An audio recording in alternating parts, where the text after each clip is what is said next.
nosso livro, a nossa história. É faz de contar ou é faz acontecer. No nosso livro, a nossa história. É faz de conta ou é faz acontecer. No nosso livro, a nossa história. É faz de conta ou é faz acontecer.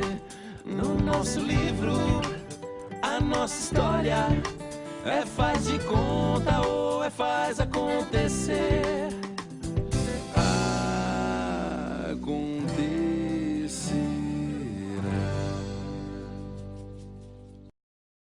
Senhoras e senhores, respeitável público, no ar mais um Arte e Memória da Cidade. Sabe aquela pessoa que atua em várias áreas, mas faz tudo muito bem? Disciplina e paixão e dedicação são as marcas do nosso entrevistado nessa matéria. Eu estou falando do Dr. Genserico. Só para a gente começar, de onde vem o nome do Genserico? O meu bisavô, ele acho que gostava muito de história. Sabe, Genserico é nome de um rei bárbaro, sabe? Então ele tem outros nomes, tem Amintas, tem Olarico. E o meu pai tinha esse mesmo nome, então depois esse nome do meu pai eu falo para mim. Seu pai atuava aqui também? Vocês são de Sabinópolis? Então tá. Gente, desculpa, deixa eu voltar aqui só para te apresentar. O senhor é de Sabinópolis, viveu até os 11 anos de idade lá na cidade de Sabinópolis, depois foi para Belo Horizonte, onde estudou, se formou e no ano de 68 veio para Governador Valadares. Exato. Já como médico. Mas antes disso, o senhor deu aqui umas olhadelas na cidade nos anos 50. Tô certo? Exatamente. Porque o senhor me contou antes. Né? Vamos começar. É filho de uma família de quantos irmãos? Nós somos 7 irmãos.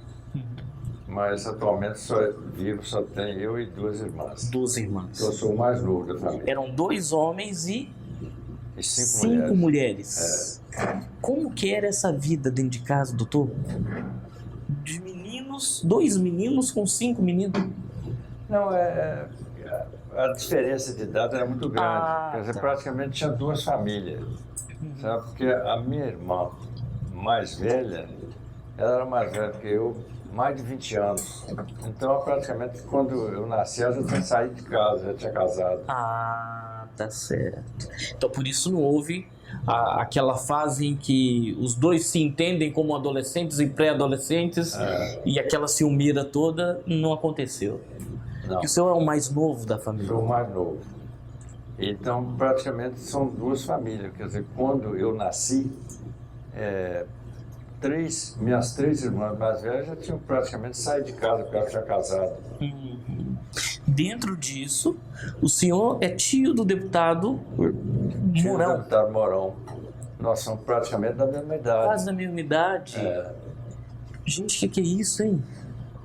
Porque sendo o mais novo da família, sua irmã era bem mais velha, né? Que legal. E lá na frente a gente vai falar sobre isso, que o senhor atuou também, né, em uma das secretarias junto com o Mourão. Mas calma lá. Na sua cabeça, quais são as lembranças de sair de Sabinópolis aos 11 anos de idade para estudar em Belo Horizonte? Bom, eu te disse que a influência do Rui Pimenta lá para mim estudar, especialmente pela escolha da profissão, foi muito grande, né? Dr. Rui Pimenta. E tinha algum grau de parentesco entre vocês? Não. Era primo. E naquele tempo ele ficou lá em casa, morou lá na minha casa, quando eu devia estar com 6 anos, coisa assim, e onde ele se sentia muito doente. E aquilo assim me motivou muito. Às vezes eu via as pessoas chegarem assim, em estado calamitoso, sair bem, aquilo era uma reação de conforto muito grande. Então eu tive vontade de estudar, e fui para Belo Horizonte. Fui com 11 anos e lá fiquei até me formar em 64. Que legal. Então, o senhor fez todo o trajeto estudantil até chegar na medicina e fazer o curso de medicina até 64. né, se forma no ano da Grande Revolução, né, da Revolução, e atuou também dentro do Hospital Militar. Nesse tempo, em 64, eu era interno residente, depois passei como médico. Então, em plena Revolução, eu estava no hospital. E fomos, assim, convocados para ficar no hospital de plantão. Nós ficamos durante, eu não me lembro com certeza, mas em torno de 15 dias nós ficamos sem sair para nada. Todos os médicos e estudantes ficaram lá dentro. Eu cheguei até a ser convocado para sair com um batalhão para Brasília. Eles me mandaram, mas depois o coronel achou que não deveria ser eu, deveria ser um rapaz que estivesse solteiro. Porque o senhor já estava casado, né? Já estava casado. Você casou muito jovem. Eu casei com 24 anos, casei novo. 24 anos. E tem quantos filhos? Tenho 3 filhos. 3 filhos. 3 filhos e 6 netos. 6 netos. É engraçado, né? Quando fala assim, quantos filhos você tem? Eu tenho 3. E netos? Você tem 6. Aí já abre o vovô. Já... Em 68, após 4 anos após a sua formatura, né, o seu egresso da faculdade, o senhor vem para Governador Valadares. Não, eu terminei a faculdade em 64, fiz uma residência de 3 anos em cirurgia geral. Aí então, quando eu senti preparado, que eu vim para Valadares. Quando eu senti preparado, o que o senhor almejava como preparo? O que o senhor colocou como meta? Não, quando eu tiver assim, desse jeito, aí eu estou preparado. Qual era o critério? Estar em condições de fazer todas as cirurgias que poderia ser feito naquela época, né, com uma certa segurança para mim, para o paciente, né, principalmente para o paciente. Então, quando eu me senti assim, que eu vim. Que bom. Aí chegou em 68 e você falou, não, agora eu estou pronto e agora eu posso me dedicar à profissão. E a escolha de Valadares foi por quê? Bom, tem um pormenor aí que eu preciso esclarecer. Logo em 64, eu acabei de formar, eu já estava casado. Então, eu fui convidado para ir para uma cidade interior. Então, fui para Santa Maria do Suaçuí. E fiquei lá uns 6 meses. Foi um período muito interessante na minha vida. Eu vi muita coisa, aprendi muito, porque a gente aprende muito, né?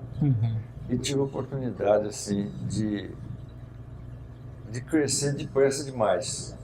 Lá eu fiz uma clínica enorme, o pessoal não queria que eu saísse de lá de jeito nenhum. O dia que eu saí de lá, eu recebi um telegrama com mais de 300 assinaturas pedindo para não sair. O prefeito, eu já tinha feito concurso para a polícia, entrado como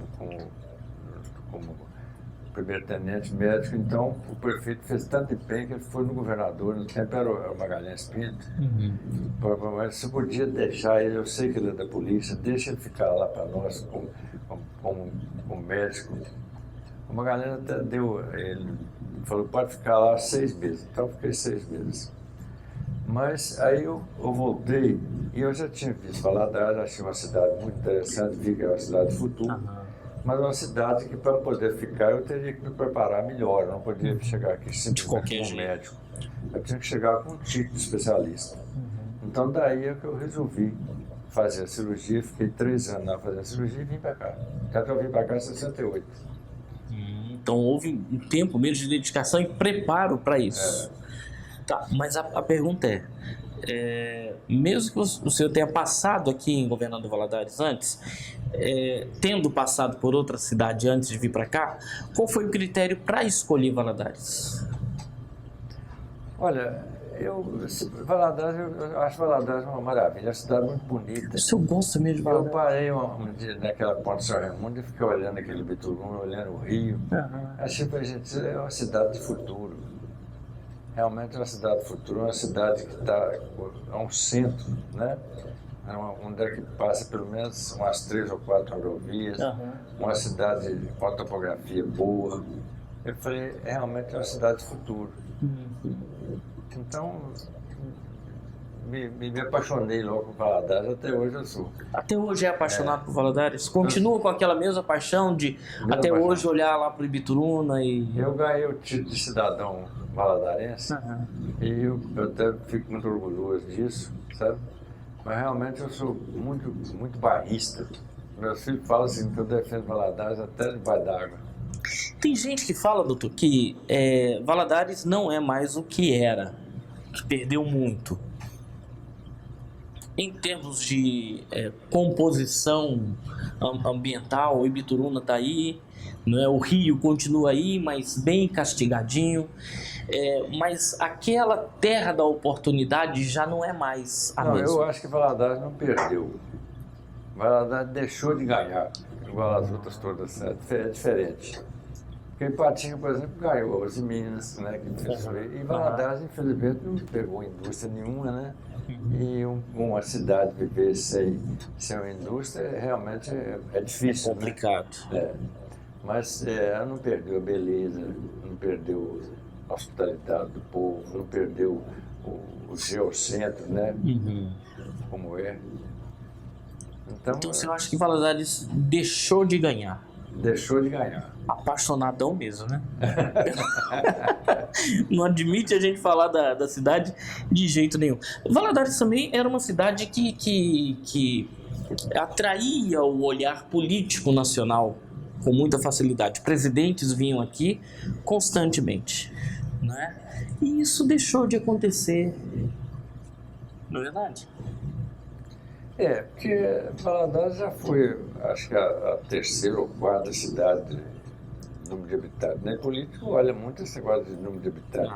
O curral eleitoral. Né? Agora, hoje, ela já está, não sei, já tá só no 10º lugar, né, da cidade mesmo. Eu não sei o certo. Eu também não sei. Vamos voltar lá.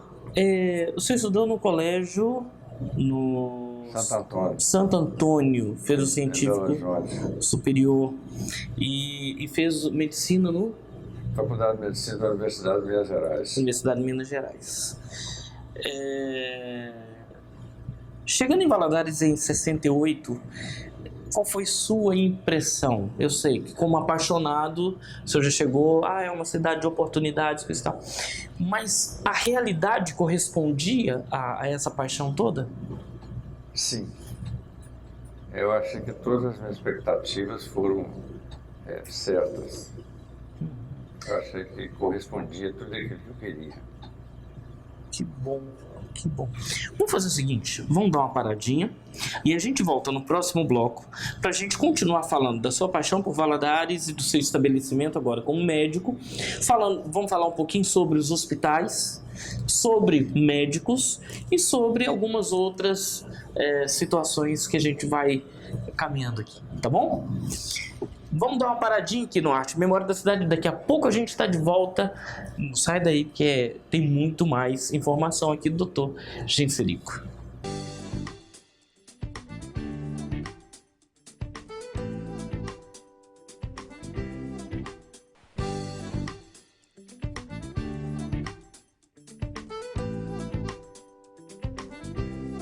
De volta com a Arte Memória da Cidade e hoje com o Dr. Genserico. E eu já aprendi que o nome, né, é nome importante. Doutor, o senhor chegou em 68, mas o senhor falou que apaixonado por Valadares, apaixonado pela cidade, apaixonado pela medicina, viu o Dr. Rui trabalhando e isso te chamou muita atenção. Mas uma das imagens que o senhor falou que não sai da sua cabeça é dos médicos circulando em Governador Valadares de bicicleta, de carroça. Como que é isso?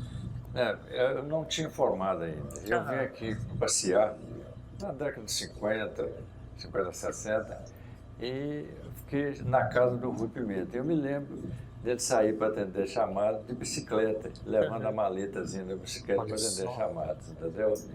E me chamou a atenção que quando eu cheguei de trem na estação, pensando em tomar um táxi, mas que tinha lá uma carroça. Então eu botei minha mala na carroça e o cara me levou no endereço que eu queria. Gente, e hoje o que seria improvável, né? totalmente improvável um médico se submeter a esse tipo de transporte. Exercer a medicina e exercer o ofício na área da segurança, como policial militar. E o senhor me esclareceu que o senhor não atuou diretamente na área ostensiva da polícia, como armado, rua, era mais na condição de médico da corporação. A minha função na Polícia Militar, embora eu tivesse patente, tivesse todas as regalias da patente, mas era como médico, quer dizer, eu cuidava da saúde dos militares, né? Entendeu? Em qualquer situação assim que os militares estavam em risco, eu teria que estar ali como médico para cuidar da saúde. Por exemplo, teve uma ocasião, não sei se você se lembra disso, que houve uma pessoa chegou e começou a atirar contra a polícia atirando contra ele ali na pracinha. Então, na mesma hora, o comandante me chamou para ficar lá junto com eles para ver, porque poderia alguns soldados serem feridos, muito etc. ferido, então, né? Então, o primeiro atendimento. Sabe? Então, a minha parte, a minha função era como médico. E como é que foi a sua formação para a área militar? Como eu te disse, o meu pai gostava muito da disciplina. Embora ele não fosse militar, ele era fazendeiro, mas ele gostava muito da disciplina e da ordem. E eu acho isso muito interessante, disciplina e ordem. Então eu gostava e ainda gosto. Sabe? Eu já sou reformado, mas ainda tenho até saudades. O senhor tem saudade? Do que é que o senhor mais tem saudade dessa época? Da convivência, da solidariedade, né? da gente que existe entre os militares, né? E daquele ambiente de disciplina que eu acho muito interessante. Se você marcou uma reunião para 7 horas, 7 horas. O senhor é daquela época, ou daquele contexto em que o militar tinha que arrumar a cama, aí o sujeito jogava uma moedinha para ver se ela quicava ou se ela ficava lá, ou não tinha isso? Era mais exigente ainda, né? Era mais exigente que isso? Eu lembro o seguinte, morreu até pouco tempo, o Coronel Xavier, lá no quartel, uma vez ele fez um desafio brincando comigo, falou assim, procura um pau de fósforo no quartel para você ver se acha um pau de fósforo no chão. E ele não achava, porque ele realmente cobrava isso, todo mundo tinha que... Era esse nível de disciplina mesmo. E isso o senhor trouxe para dentro da medicina. Eu sempre sei assim, no meu horário, por exemplo, eu tinha que começar a operar às 7 horas, às 7 horas. Ponto também total. Pontualmente. Até hoje.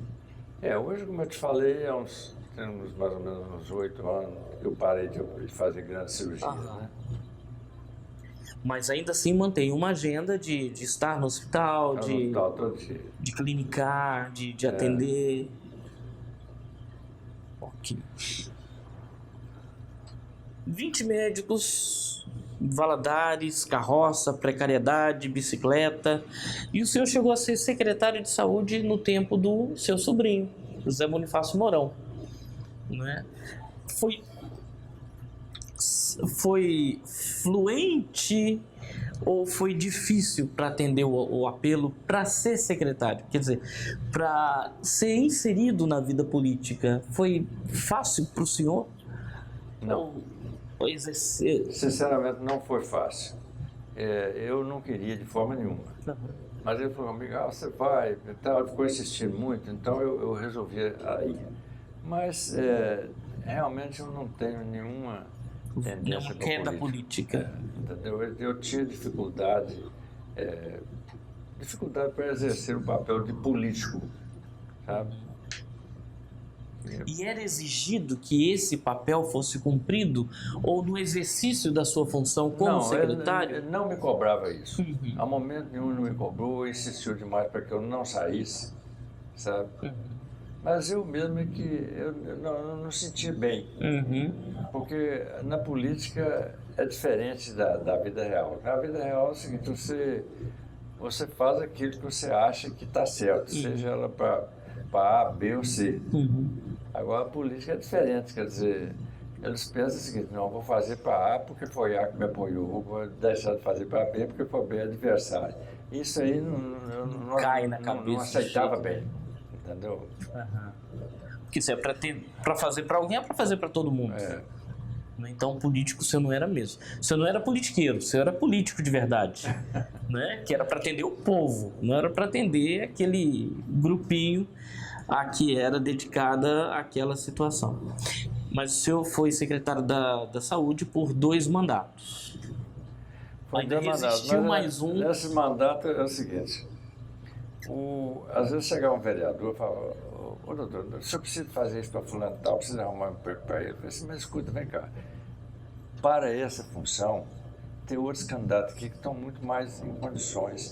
Não, mas ele é companheiro nosso, ele votou no nosso. Gente, votar uma coisa, agora eu estou precisando, não, eu estou precisando. E tinha muito desses pedidos? Nossa, assim? é demais da conta. Isso aí, todos eles têm. Então, isso é a minha dificuldade. Você não ia conseguir mesmo, não.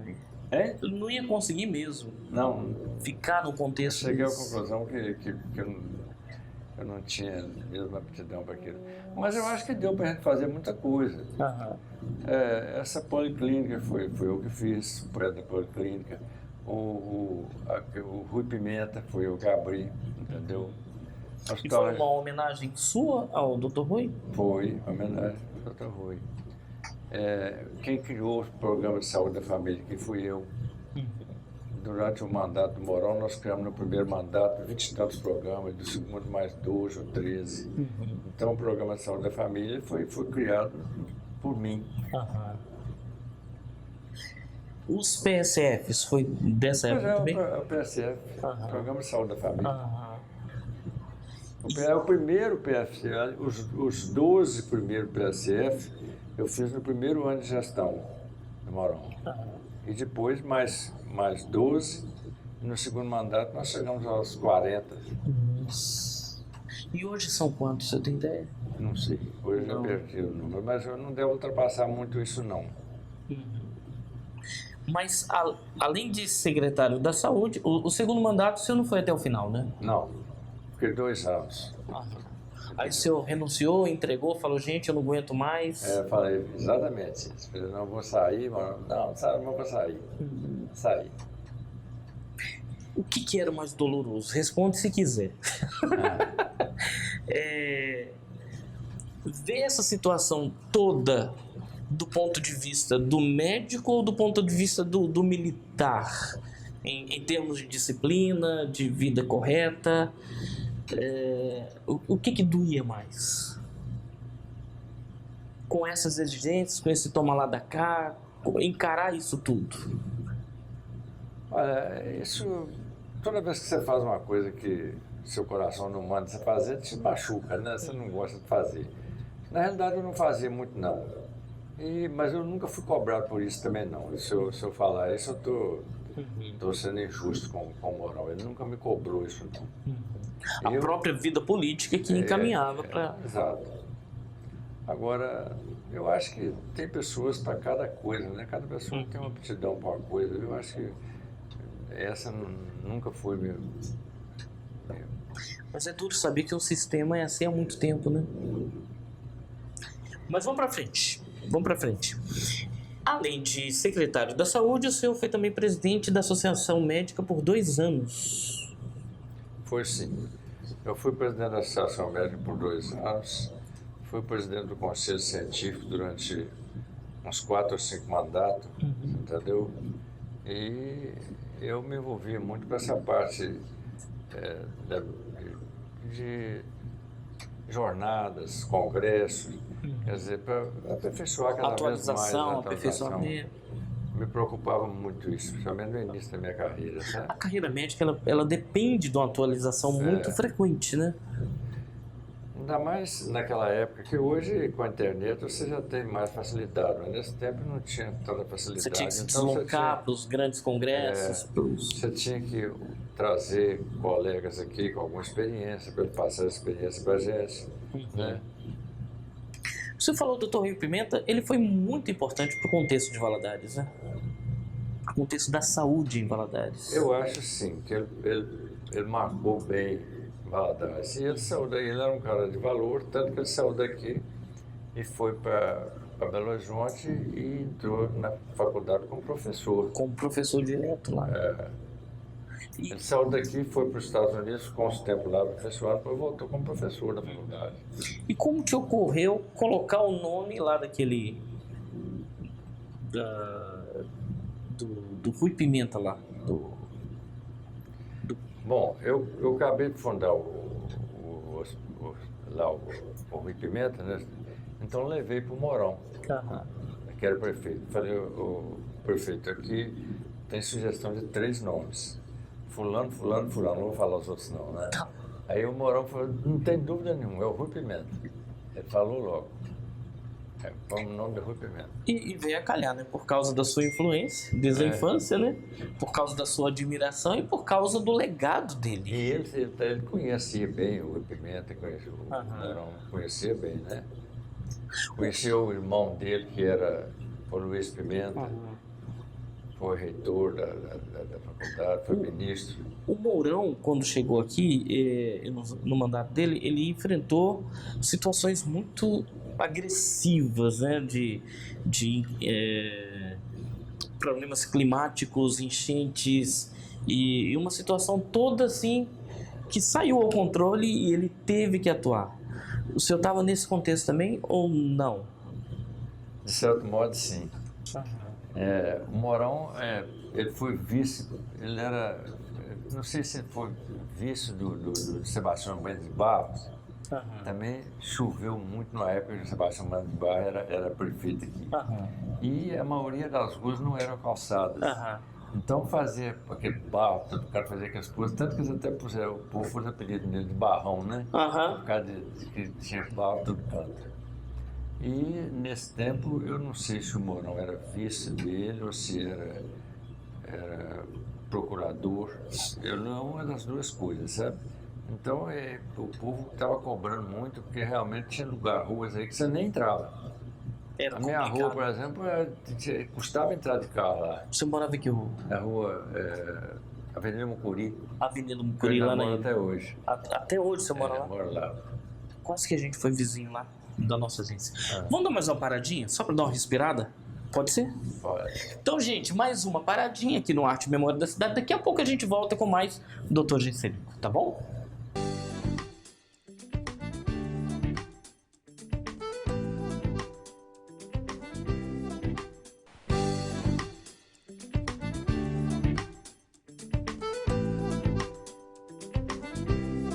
De volta com Arte e Memória da Cidade, hoje com o Dr. Genserico.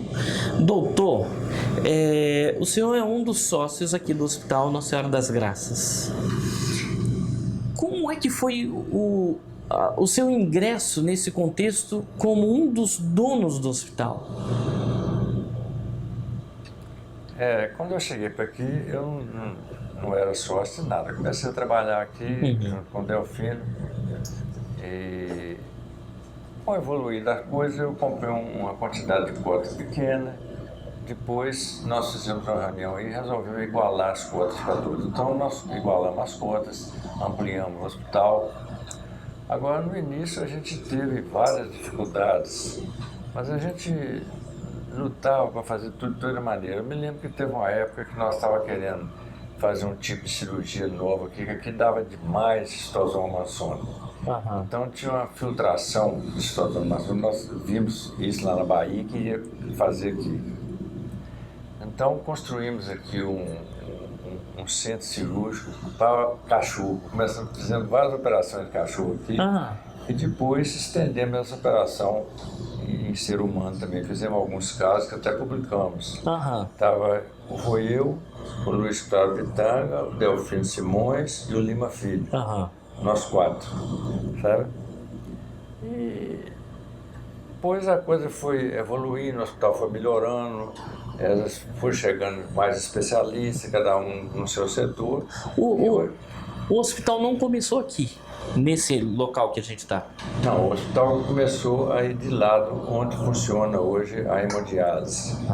Que no início era tudo muito menor, os quartos menor, porta pequena. Hoje foi ampliado, tudo reformado de acordo com as normas da vigilância sanitária.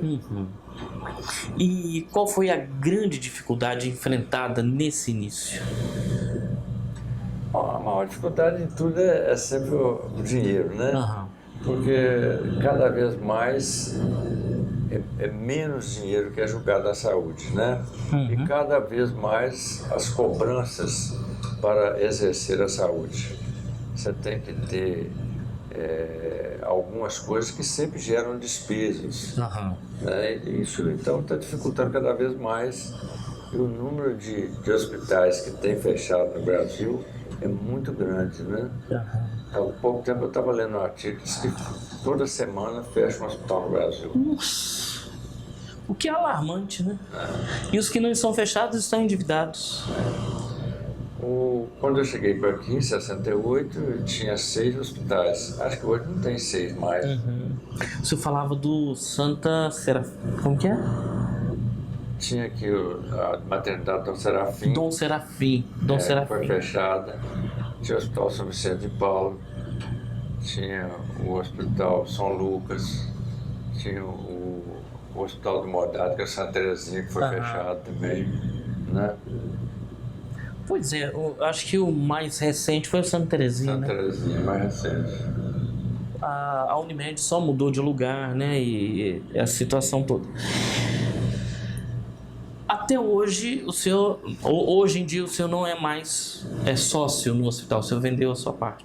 Recentemente, é coisa de poucos meses, eu vendi a minha parte. Para dar uma descansada? Eu vendi exatamente para poder aposentar, que eu já estou com 53 anos de formato, está na época mesmo da gente parar. 53 anos de formato. Eu queria, se um filho meu, ou um neto meu viesse para aqui, eu ia fazer força para manter a cota, mas nenhum deles quiseram vir para aqui, tinham outras propostas lá, então eu achei não adianta ficar com cota, até mesmo que aposentar. E deu saudade, não deu? É lógico, uma coisa que você trabalha 50 e tantos anos, né, com empenho, com tudo, é que não deixa de te marcar muito, né? Quase que isso, automaticamente você já vai levantando e vai dirigindo para o hospital. Você não, quase que se deixar o carro, ele é capaz de vir aqui parar. Ele vem sozinho. Doutor, o senhor já citou alguns nomes de médicos que o senhor admira, né? Dr. Delfino Simões, Lima Filho, Newton Alves e Dr. Luiz Claro Pitanga. Tem como falar alguma coisa deles? Por exemplo, do Dr. Delfino, eu percebi que você tem uma admiração muito grande pela vida dele, né? E em relação à atuação dele, né? Ele realmente era um médico muito dedicado. Ele vivia medicina 24 horas por dia. E me chamava muita atenção assim, o espírito agregário dele. Quer dizer, ele reunia muitos colegas e fazia um empenho muito grande. Ele foi presidente da Associação Médica aqui por 2 vezes, sempre estava entre um dos membros da diretoria da Associação Médica. E ele era muito dedicado. Quer dizer, eu lembro o seguinte, que aqui não tinha cirurgia vascular, ele foi para Valadares, para Belo Horizonte, aperfeiçoar para trazer cirurgia vascular para aqui, sabe? Depois cirurgia geral. Então ele realmente me impressionava muito. O Dr. Lima Filho? O Lima Filho é extremamente estudioso, muito acadêmico. O Lima Filho é o seguinte, praticamente todo congresso que existia no Brasil, não é só em Minas, mas no Brasil, ele participava com trabalho científico e às vezes incentivava a gente para poder apresentar os trabalhos também, sabe? O Newton Alves também foi um cara muito estudioso, né? Um cara que marcou, ele exerce a medicina pelo mesmo sistema americano onde ele especializou-se, sabe? E tem muita diferença? Não, a medicina que ele faz é uma medicina muito cara, igual aos Estados Unidos, que às vezes Ele começa a brincando, você vai arrancar uma unha, ele perde 40, 50, 60, 100 exames. Mas o certo é isso mesmo. Hoje a gente está caminhando para isso, para a segurança do doente e até também para a segurança do médico, né? Uhum. Porque às vezes deixa de pedir um exame e a falta daquele exame pode trazer uma consequência pior. Pode trazer complicação, né? Dr. Luiz Claro Pitanga, filho do Arnaldo Pitanga? O Luiz Claro Pitanga, nós chegamos aqui praticamente juntos. Ele chegou um ano antes de mim, mas nós trabalhamos muito juntos. Publicamos trabalho juntos, entendeu? Apresentamos trabalho em congressos juntos, sabe? E ele realmente tem uma história da medicina em Valadares, não pode esquecer o nome dele, não. Filho do Arnaldo Pitanga, a gente estava comentando aqui, o Dr. Arnaldo Pitanga era multifacetário, né? Ele atuava nos carnavais, ele atuava em teatros, ele atuava na música, ele atuava na medicina, né? Aí você falou que o filho dele era um pouco diferente dele, né? Porque, veja bem, só mudou a ordem das coisas. Você diz o seguinte, que ele fazia isso tudo nas horas vagas. Nas horas vagas ele era médico. O Pitanga, ele fazia medicina e nas horas vagas ele fazia... Ele era carnavalesco e fazia as brincadeiras. Mas você contou até de uma brincadeira que ele fez lá na Bahia. Foi, exatamente. Nós fomos a um congresso lá na Bahia, ficando no Grande Hotel da Bahia. Na hora que nós entramos, ele, o Delfino e o Pitanga, acabamos de assinar o trem, ele pegou no meio do salão nobre, ele botou a cabeça no chão e botou as pernas assim. Então todo mundo foi assustado, esse cara deve ser louco. Mas não era o sangue do pai, né, correndo nas veias. Falando do Arnaldo Pitanga, vocês não atuaram na mesma época, ele já estava atuando há mais tempo, né? O Arnaldo Pitanga. Quando nós chegamos, o Arnaldo já estava praticamente aposentado, né? Ele, às vezes a gente tinha algum contato com ele, mas ele praticamente não existia mais, não exercia mais a medicina. Tava mais para as outras áreas mesmo e fazendo a alegria do povo. Vamos dar mais uma paradinha? Pra gente voltar no quarto e último bloco, pra gente falar sobre família, pra gente falar sobre projetos, pra gente falar um pouco sobre descanso, né? Porque eu acho que o médico ele acaba não entrando em fase de descanso, ele escolhe outra área para atuar, não é assim?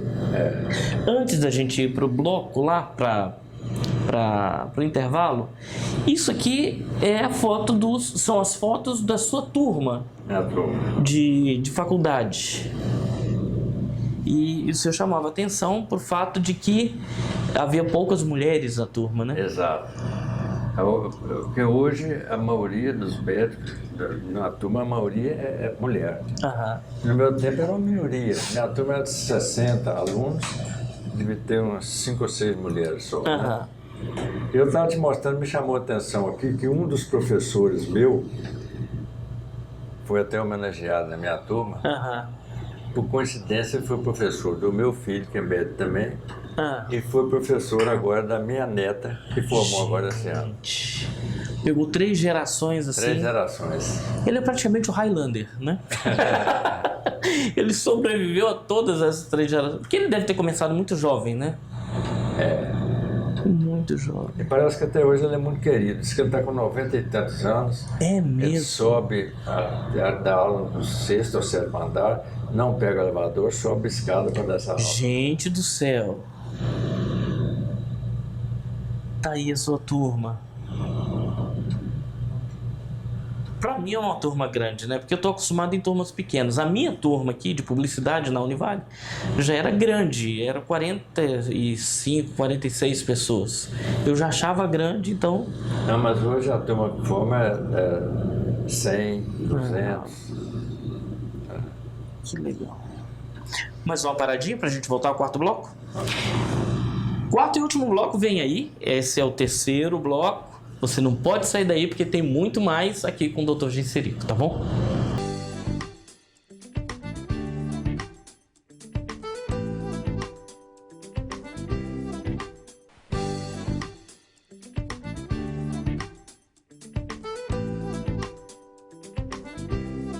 quarto e último bloco aqui do Arte e Memória da Cidade. Eu sou Evandro Júnior e hoje eu estou aqui com o Dr.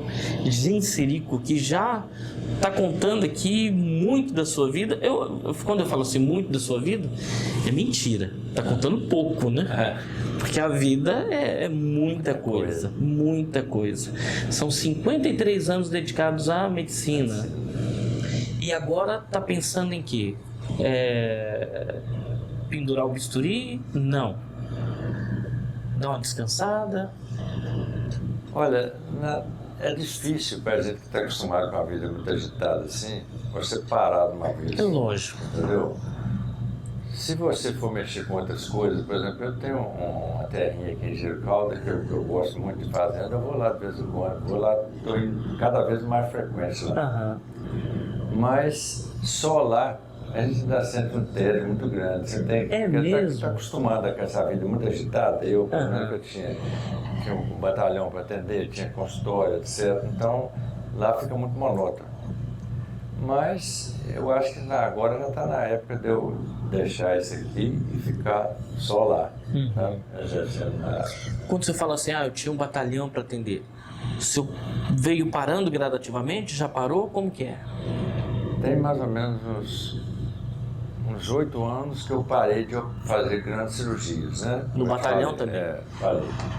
Quando eu fiz 70 anos, eu parei de fazer grandes cirurgias. Estava continuando a atender consulta, pequenas cirurgias aqui.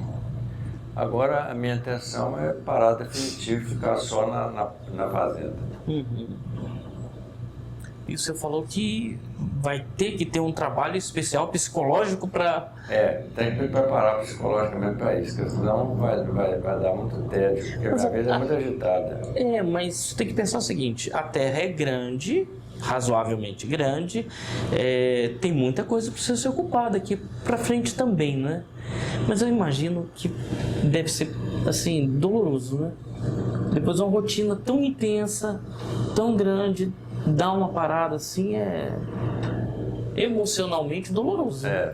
Parada, a gente está acostumado a atividade muito grande, não é fácil não, dá um tédio muito grande. Nossa, 53 anos, eu vou fazer 50.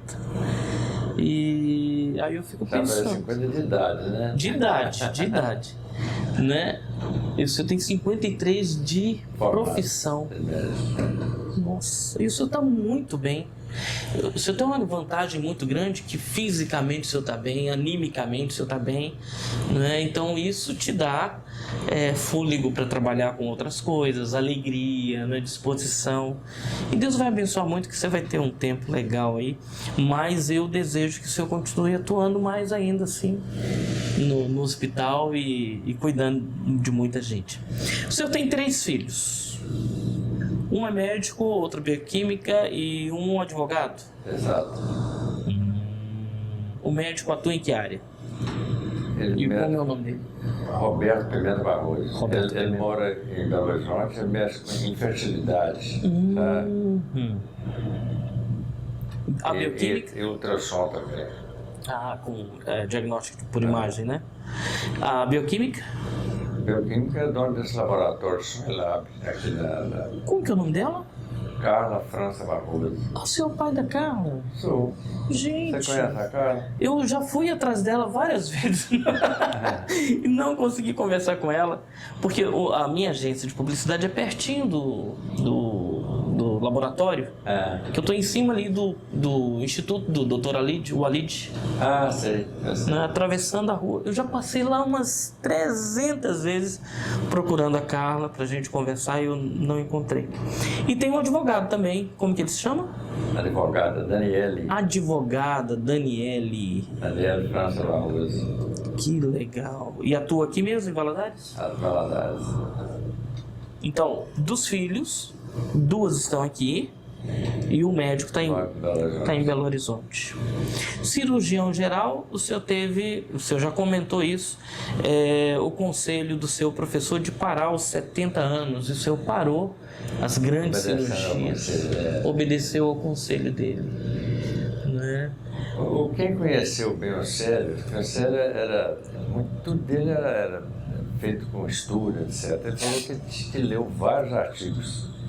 E nesses artigos ele chegou à conclusão que a pessoa com 70 anos tinha que parar de operar.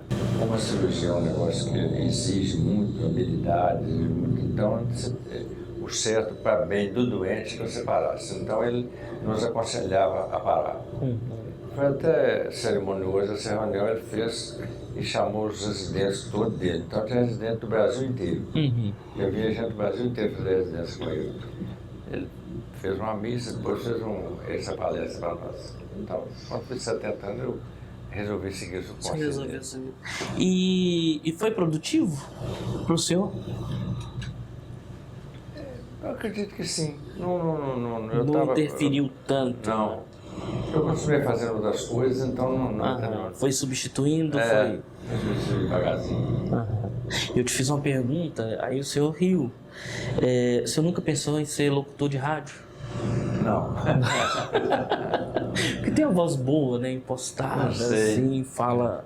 Porque vale a pena procurar esse tipo de atividade, porque de repente, né, um programa na rádio, na televisão, né, para orientar sobre saúde e tudo mais.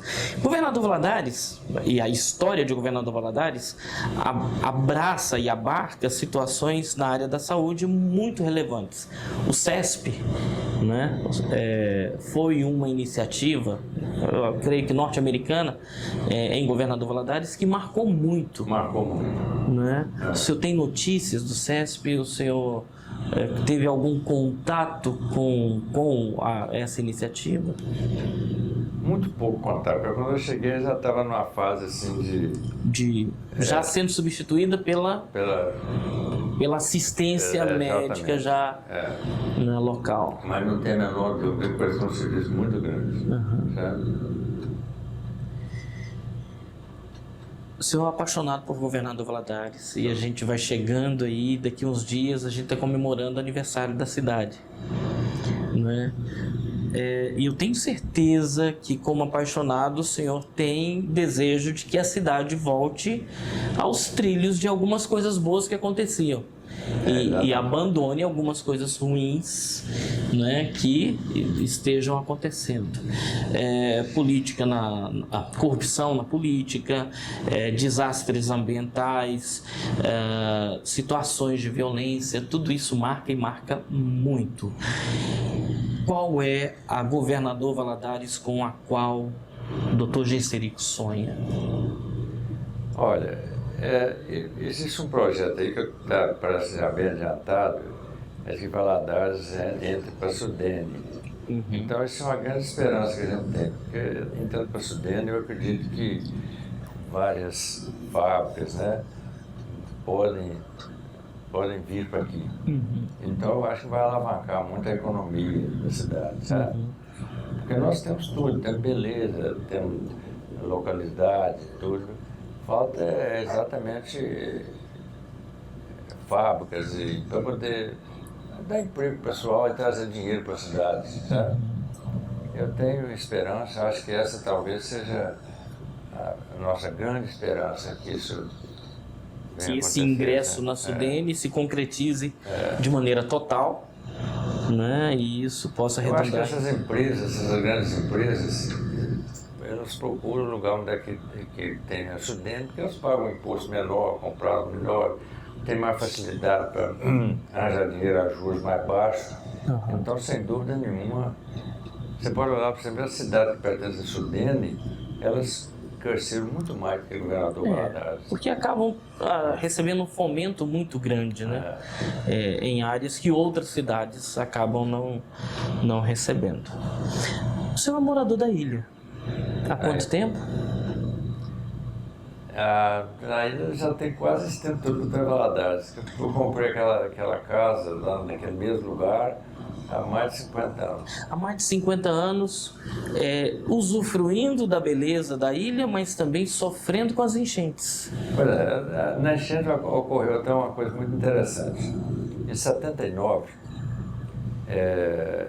eu era, se não me engano, acho que major de polícia, ou capitão, não me lembro. Então é o seguinte, ninguém conhecia, não via possibilidade de enchente aqui, daquele vulto, sabe? E não se sabia a quantidade de água que vinha de uma represa, que vinha da outra, que vinha do outro. Então, em 79, teve uma reunião lá no quartel e o comandante, na época, chamou os oficiais e falou assim, ó, parece que tem um pânico muito grande na cidade, eles estão falando que a cidade vai encher, que é isso, que é aquilo. E eu acho que o objetivo nosso é tranquilizar a população, nós não podemos assustar a população. Então eu vou determinar que cada um de vocês, dentro do setor deles, procure tranquilizar a sociedade. E tinha uma reunião na estação médica e eu fui para a reunião. Chega lá, todo mundo curioso, vai ter ou não vai ter enchente? Eu falei, não vai ter enchente. O Mano falou que não vai ter nada, entendeu? E acreditei naquilo tanto que eu deixei meus carros ficar lá dentro de casa, minha família toda. Quando eu voltei, eu fui atender o batalhão de manhã, quando eu voltei eu não consegui nem entrar dentro de casa mais. Gente do céu! Tinha mais de 40 centímetros de água dentro da minha casa. Meu carro não consegui tirar ele lá mais, entendeu? Enquanto não carro. E a frustração de ter dado a notícia de que não ia ter... O que mais me chateou foi que até hoje, de vez em quando, eu olhava para mim e ria, sabe? Eu falei, meu Deus, o que eu ia fazer, né? Não, mas é difícil entender. Mas eles tinham... Eles não, achavam que não ia ter enchente, não tinha dados, quer dizer, e nesse tempo, durante a Revolução, a gente tinha uma preocupação muito grande em não ficar alarmando a população. E a palavra militar era a última palavra, né? Porque se alarmasse era pior, segundo a explicação deles. Então eles queriam tranquilizar. E eu fui infeliz de aceitar isso. O senhor fez igual a mim. Eu estava na nossa igreja. Nossa igreja era ali na Prudente de Moraes, onde hoje é FUNORTE, né? A Comunidade da Graça saiu e nós alugamos o local ali na Prudente de Moraes. Aí a gente estava fazendo uma atividade domingo, meio-dia. E nós saímos, a igreja toda fechada, o templo todo fechado, nós saímos, eu atravessei a rua e um policial passou numa viatura. Aí me perguntou assim, vem cá, você viu algum movimento aqui de furto, de roubo e tal? Aí que falaram que roubaram um carro azul, assim. Falei, não vi nada. Você podia assinar aqui como testemunho de que não aconteceu nada? Não, perfeitamente. Assinei e eles foram embora. Assim que eles foram embora, eu entrei no meu carro. Tinham levado o som do meu carro. Falei, não é possível. Como que chama depois? Falei, não vai dar. Mas assim, não tinha, o meu carro era branco. O carro azul era o que estava atrás do meu carro. Né? Eles encostaram, abriram o porta-mala, entraram, pegaram o som, fecharam o porta-mala e saíram. Aí eu te compreendo muito bem da frustração de ter dado uma palavra e daqui a pouco não era aquilo. Doutor, muito obrigado pelo seu tempo. Eu sei que tem muito mais coisa. Eu estou saindo aqui como endividado com o senhor, de contar mais da sua história, mas eu tenho certeza que o senhor está enriquecendo muito o acervo da nossa história, o acervo da nossa memória e a nossa cultura histórica aqui em Governador Valadares, dando testemunho aí da sua trajetória aqui em Governador Valadares. Tá bom? Muito obrigado mesmo. Tá bom? Gente, você que ficou com a gente até agora, muito obrigado pelo seu carinho, pela sua audiência. E se Deus quiser, a gente vai se ver numa próxima edição. Se Deus quiser, fica com Deus. Tchau, tchau.